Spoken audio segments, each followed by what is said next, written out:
Imagine a world untouched by cities, without fire in the hearth, without walls or shelters. A world where night fell like a crushing blanket of darkness, where the forest whispered with unseen predators, and the only protection humans had was their closeness to one another.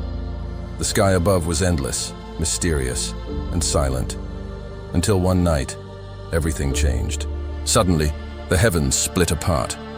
A flash of light tore across the sky, brighter than the sun, blinding, terrifying. The tribe froze. For a moment, time itself stopped. And then came the roar. A sound so powerful, so deep, it shook the earth under their feet, rattled the trees, and made their hearts pound with a fear they had never known. For the first time in history, humans understood that there was something they could not fight, could not escape, could not hunt.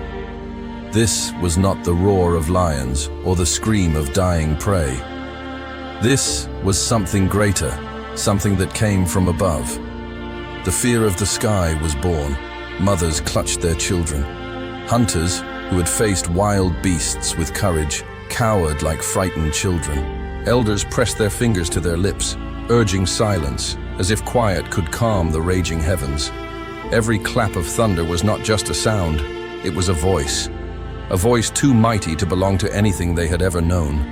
And whispers began to spread. Could there be a giant hidden above the clouds, a spirit watching us, a god furious at our tribe? Then it struck. Lightning tore into a tree, splitting it apart. Flames burst from its trunk. Fire roared into the night. The tribe screamed. Some ran into caves, others fell to the ground in despair. But one man, trembling, dared to step forward. His hands shook, but he reached for a burning branch. He lifted it high, carrying it back to his people. The storm had brought fear, but it had also brought a gift. For the first time, humans held fire. From terror, they discovered light. From fear, they found power.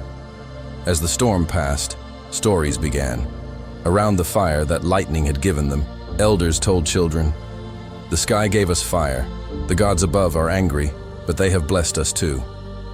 Children's eyes widened. They believed the sky was alive, that it had spoken to them, that it watched their every move. And so, rituals were born. When lightning flashed, some raised their hands to the heavens. When thunder roared, others bowed their heads to the ground. In some tribes, people danced wildly during storms, hoping to please the powers above.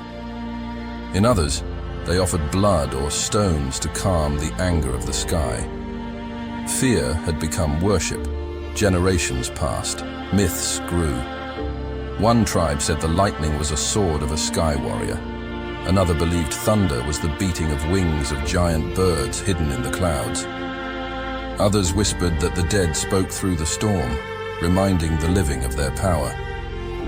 The sky became a sacred book. A clear sky meant blessing. Clouds meant warning. Thunder meant danger. Every storm was a message. Nature was no longer just nature. It was divine communication. And this was the birth of religion, the root of mythology, the seed of prayer. Think of those nights. Children pressed to their mothers as thunder rattled the caves. Warriors laying down their spears, powerless before the storm. The tribe waiting, praying, until the sky grew calm again. And when it did, when silence returned, they felt relief, as if the gods had heard them. Today, we know the science.